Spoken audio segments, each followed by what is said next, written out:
Show of hands who likes optimistic sci-fi. Everybody who's watching this video, hands up. Good. You're in the right place. Hello everybody, welcome back to Meddling in Antiquity. My name is Teray, and today we're going to be talking about Star Trek. But not just any Star Trek. We're going to be talking about Star Trek, the original series. Before I get into actually discussing the main part of the video, I want to talk about my personal experience with Star Trek. Like most people who, like most millennials my age, like in their early to mid 20s, late 20s maybe, sometimes a little younger, my first real exposure to anything Star Trek or Trekkie related was BBC America, because BBC America would show reruns of Star Trek The Next Generation. And that's really where I first kind of found my love for it, because I thought Picard was funny. Seeing someone who looked like me in a sci-fi show with LeVar Burton as Geordi was incredible. I thought the characters were really engaging. Worf was always one of my favorites. I thought he was hilarious, and he still remains probably one of the most engaging characters, in my opinion, in Next Gen for me personally, because I really enjoy the journey that he goes on. However, I didn't really get into the original series until much later in life. I actually didn't watch the original series until, I think I didn't even start it until 2016, 2017, and I didn't finish it until 2018 because I ended up watching some of it and then I had to go back because I lost track of where I was because there were other things that I was getting into around that same time. So I went back and I binged my way through the entire original series and fell in love with it because it really spoke to me in a very similar way that Miss Fisher's Murder Mystery spoke to me, in that it is a show and that almost opposite and alike, but it takes place in the future that is speaking to issues that were happening when it was being released on air initially, and in the world we live in now, very similar to Miss Fisher, except it's a show that takes place in the past. So I really enjoyed the contrast between those two, and I really enjoyed the message of Star Trek and in general, in that peace is always an option. It's just a matter of whether or not we as a society choose to make peace work for us. So getting that out of the way, let's talk about the actual show. Now, before I get into the content of the show, I do want to talk about the show's creation, who created it, the people in it, etc. So, if you are a Trekkie, you could probably skip ahead to whatever I title the section where I talk about all of the things that Star Trek has done for modern society, because you already know all of this stuff. I don't need to explain it to you. So, as many Trekkies, or most people in general will know, Star Trek was a concept created by one man. One man essentially inspired a decent bulk of modern technology as we know it, and that man is Gene Roddenberry. Now, Gene Roddenberry conceptualized Star Trek. So the original series of Star Trek, which is what I will be focusing specifically on, ran for only 3 years. It ran from 1966 to 1969 for 3 seasons. And those 3 seasons had 79 episodes with Kirk as the captain of the Enterprise, but 80 episodes total. Now, the reason that Leonard Nimoy is in 1 episode more than William Shatner is for one simple reason. There is an original pilot where we are introduced to Captain Christopher Pike. That pilot was not as successful. However, it does feature Leonard Nimoy as Spock, but it is a very different Spock than what we see in the next episode, which is the real first episode of Star Trek as we know it. However, they do tie that pilot into the original series later, I believe in season 2, partway through. But that is the reason why there is a bit of a discrepancy. And that episode is included with the first season if you watch the show on Netflix, which is where I binged my way through Star Trek the original series. But there are 80 episodes total, but only 79 of those do feature the original series bridge crew as it is known, or as most people will know it in pop culture. So getting that out of the way, let's talk about the cast. So a lot of people are really familiar with the cast already, but I do want to give a quick brush through of all of the bridge crew members. So firstly, starting off with the incomparable, incredible, late, great Leonard Nimoy as Spock. I always really enjoyed Spock. Spock is a very interesting character to me. I adore how Nimoy played the character. He embodied it so well, and it was really a joy to watch Spock kind of make his way through all of these misadventures that happen with Kirk. It's very fun. And then next, getting into the beloved Captain James Tiberius Kirk, we have William Shatner, who played that character with great flair and panache, and very, very much a reason why a lot of Trekkies probably want to be yellow shirts. Well, at least the Trekkies who are drawn to leadership positions want to be yellow shirts.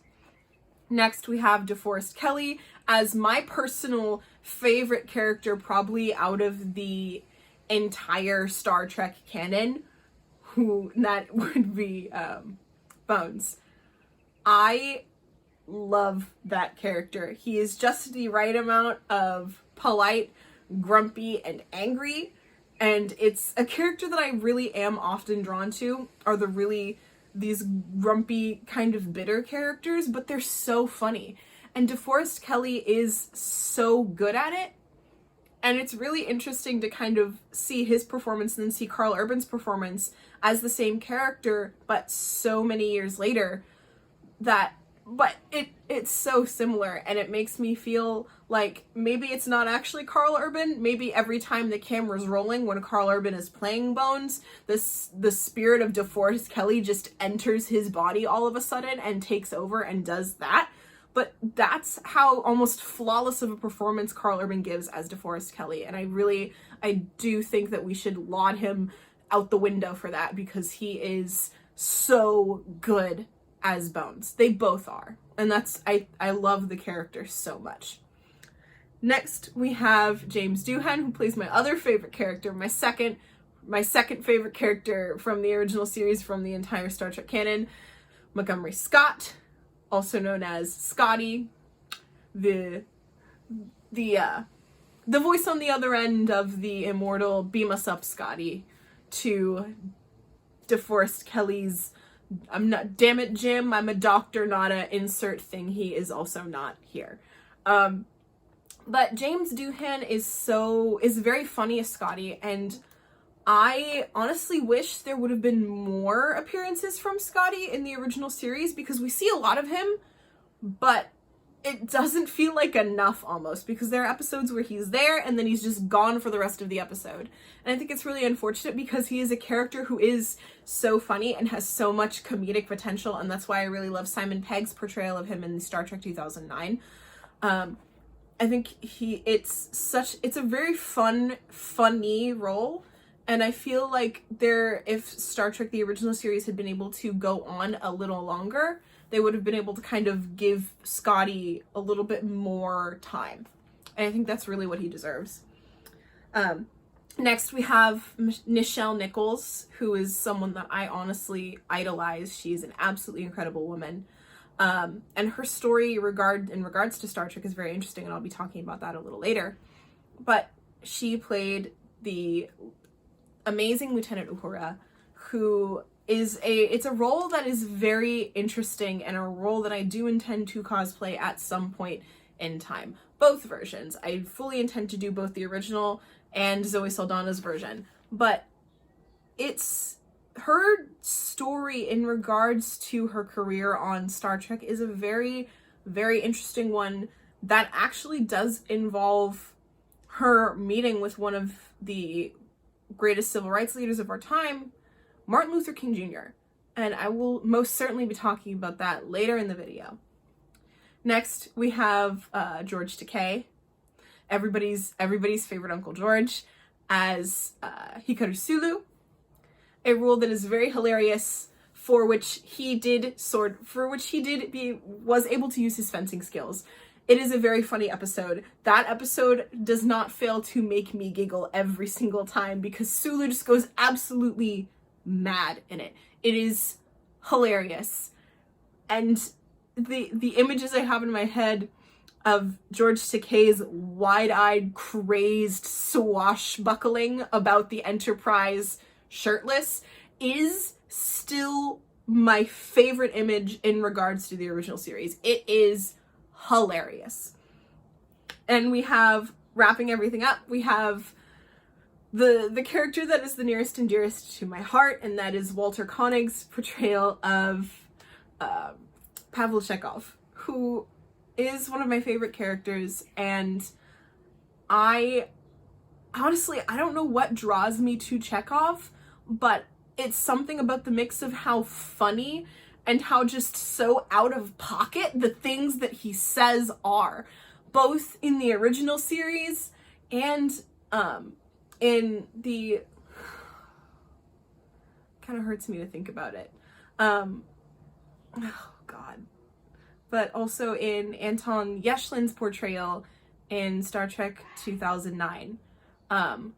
Both of the characters are just so the things that they say are just, how do you come up with this? How? Why? Where did you think that? Where did you find that? Or did you just come up with it out of the mad cacophony of things that are happening inside your unusual Russian brain? So now that I've kind of outlined the cast of the original series, let's get into kind of the consequences of the show and what the show actually did for modern technology and for television in general.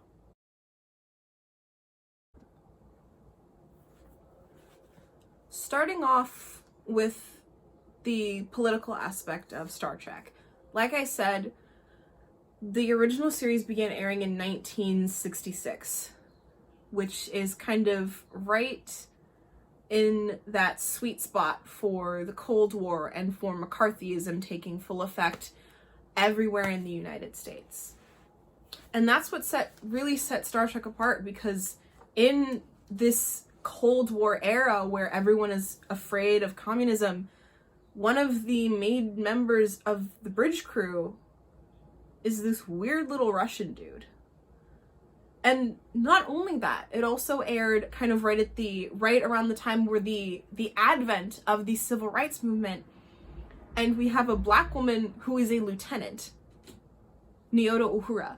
So you have these two characters who, during the time it was airing, would have no chance of being where they were in the show. But in the show, they're there. You're seeing a Russian dude that everybody gets along with, and you're seeing a black woman who has a relatively high command position.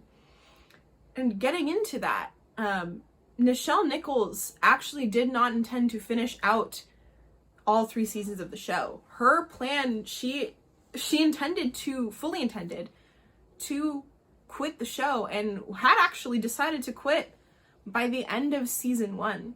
However, she went to, I believe it was a reception for the NAACP, where she, after news of her resigning from the show dropped, she went to this NAACP reception and met Martin Luther King Jr., who asked her to stay on the show for one simple reason. Martin Luther King Jr.'s children loved watching Star Trek, and so did he and his wife. They watched it as a family.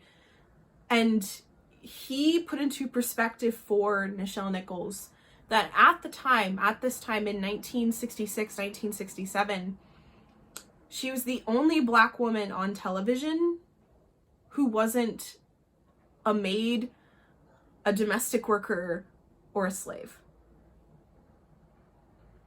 Put that into perspective. There were so many black people in popular media at the time, but Nichelle Nichols was the only black woman who was not a domestic worker, a servant, or a slave. And Dr. King told her that he pointed out to her that her being in this show means that she's not only just doing the show, she is a symbol of hope for young people of color who want to see themselves represented fairly in everything. And that changed her mind. She ended up staying with the show and was with the show until it was canceled in 1969. And I think that is a very important message, and I think that is something that's very interesting about the actual history of the show and exactly how important it was to so many people for Martin Luther King Jr. himself to convince the only main Black actress of the show not to leave it, simply because she was a Black woman and she was in the room. And that's really important. So getting on to kind of another aspect that kind of definitely plays into the civil rights aspect of the show, Star Trek also aired the first interracial kiss in television history.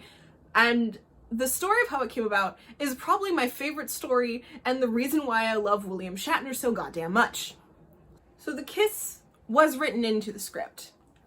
However, the executives on the channel on which Star Trek was airing did not want to air something that would be super controversial and possibly lose them their funding. So they filmed the kiss, and because they only had so many takes that they could do, because they had very limited amounts of film, they were like, we'll do one take of the kiss, and then we'll do a couple takes of alternate things. So they filmed the kiss, and then William Shatner, who really wanted this kiss aired, he wanted this kiss to go on air, made sure that they had no other choice but to use the kiss. How did he do this, you ask? By making multiple stupid faces at the end of every single other take. Every other take that was filmed after they did the kiss, he wasted all of the film by making just the dumbest, most ridiculous faces you could imagine. And by doing this, he ensured that they did not have anything else they could use in that space. So that's the history of how the first interracial kiss aired on TV.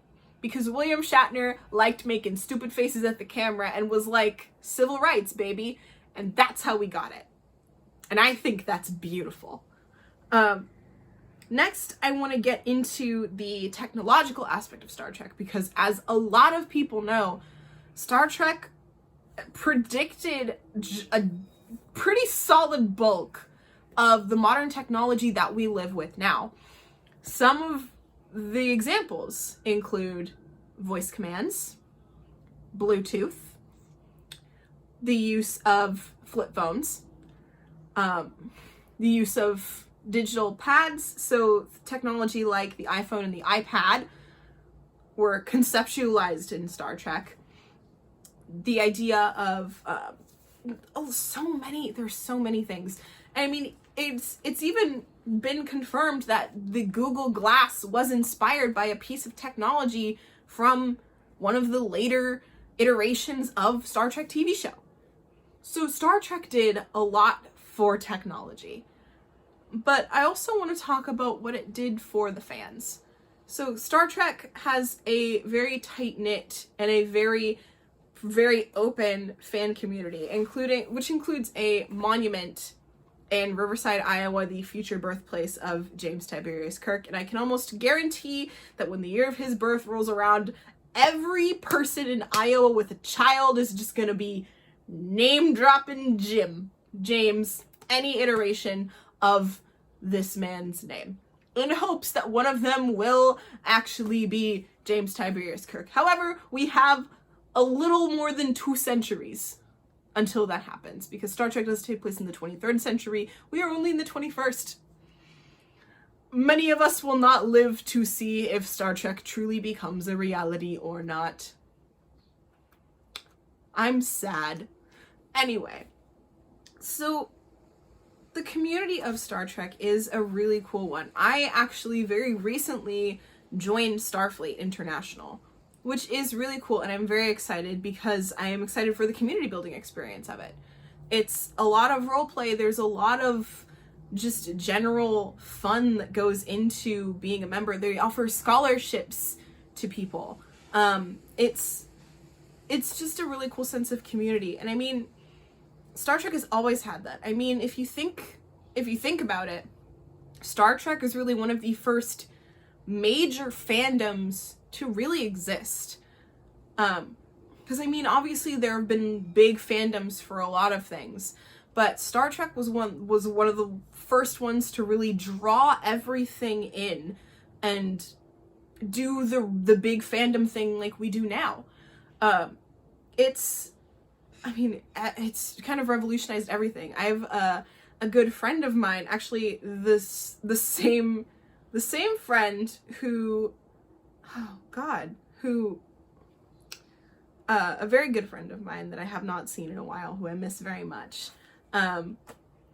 But this friend's dad was a Trekkie, like back in the day when it was originally airing, and ordered his fan fiction from a catalog. And now we don't do that anymore. But I mean, if you look under the general tag of Star Trek, there are 70,382 stories and counting on Archive of Our Own alone. That's not counting all these other sites that are dedicated just to Star Trek. That's just one website. Over 70,000 stories written by fans from all different versions of Star Trek, and that's just one site. So this is a community that really does draw together and creates these incredible universes and these incredible stories and these incredible characters. Some even just taking the world and the setting and creating something entirely new that is entirely 100% theirs. So it's a really beautiful thing to see exactly what Star Trek has been able to do for science fiction and to create such an incredible community within science fiction, and to kind of allow spaces for people of color and people who are kind of non-typical science fiction fans to flourish in a science fiction space is something that is so beautiful and so incredible to see. And that's something that Star Trek has always done, because that was the concept of the show, is that everyone has a place to belong. And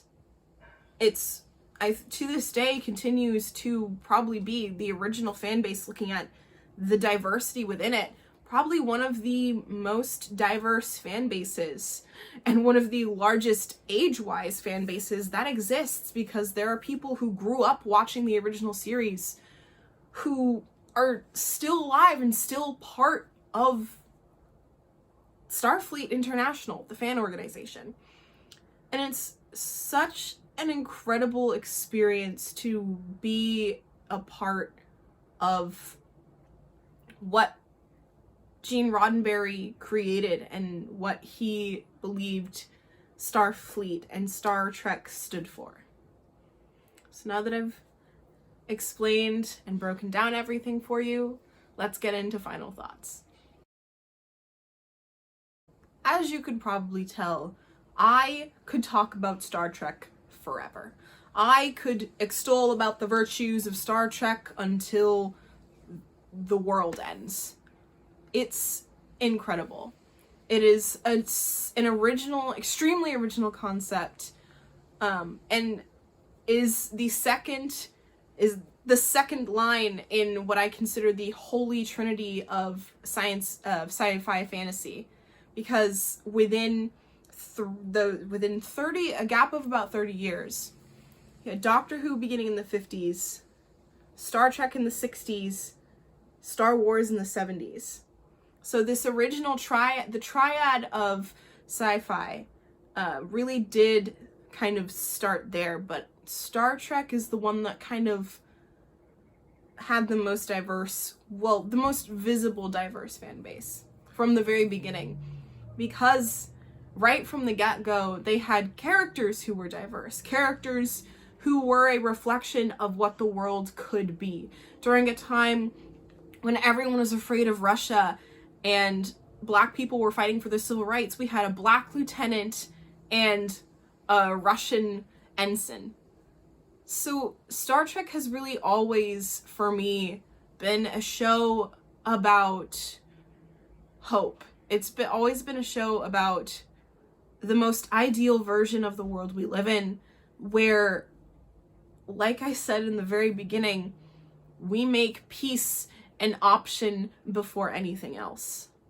And I think that is just such an important story. I mean, Star Trek's message has always been important and relevant, but I think the original series, just within the historical and socio-political context of what was going on in the world when it started airing, just it hits different. It really does, because it was airing during such a tumultuous and contentious time, and it really did change the world for the better in the long run. And I really do believe it does continue to do so, because it does have a legacy that has continued to endure. Gene Roddenberry's ideology of peace and community continues to endure. And as long as people continue to find a community within the one that Star Trek has built, as long as people continue to keep in mind the message that Star Trek was built on, it will continue to be that. That being said, that ends Socio-Political Smackdown for this week, and I will see everybody on Wednesday for our next episode of One Off Wonders. Bye!